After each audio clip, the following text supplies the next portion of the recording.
Je suis Sylvie Maloukissa, je suis de la RDC, Kinshasa. Mon entreprise s'appelle Manitech. Nous sommes dans l'agroalimentaire. Nous fabriquons des confitures, des pâtes d'arachide, des piments en sauce, etc. Et nous avons quelques autres petits trucs en réserve. J'ai créé la société le 12 mars 2013 et je suis le CEO et la fondatrice, bien sûr. Au départ de la création de la société, les ambitions, c'était beaucoup plus un défi. C'était créer en RDC une entreprise dont les bases seraient tirées de la science et qui aurait une chaîne de valeur complètement à 100% congolaise.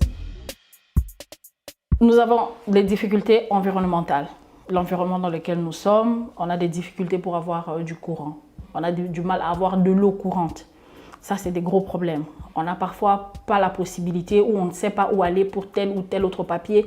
Parfois, ça coûte extrêmement cher et il y a des tracasseries. Ensuite, tu as les difficultés d'acceptation dans la société parce qu'il faut savoir que le Made in Congo a du mal à s'intégrer. Et puis après, on a les difficultés personnelles qui est l'accès à l'éducation et à la connaissance qui est très difficile dans mon pays. J'avais des problèmes pour apprendre la comptabilité, le marketing, ce genre de choses. Nous n'apprenons pas ça en sciences et c'est difficile d'entrer dans un circuit pour l'apprendre. Une autre difficulté que nous avons, qui est aussi une des grandes, c'est les accès au financement. En RDC aujourd'hui, la plupart du temps, les conditions d'accès au financement sont très restrictives. Ça élimine naturellement les femmes.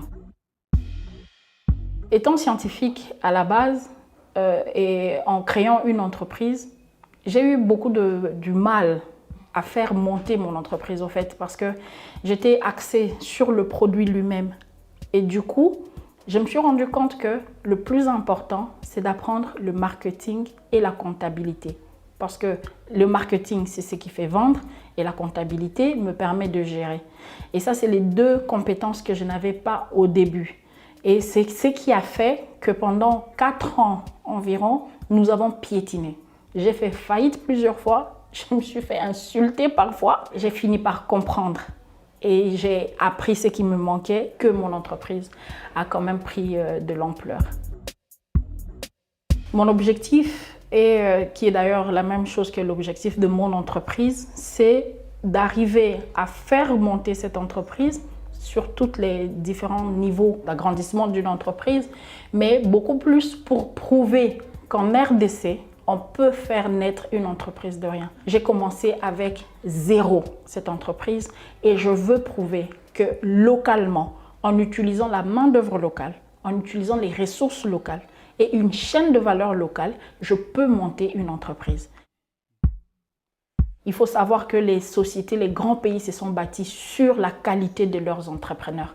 Et les entrepreneurs se démarquent par leur créativité et leur capacité d'encaisser les coûts et d'aller au-delà de la difficulté.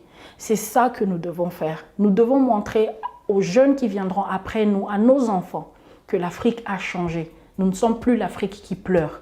Nous sommes l'Afrique qui se regarde dans le miroir, qui dit « je n'ai pas ci, je n'ai pas ça, je n'ai pas ça » et alors, je le ferai quand même. Ok?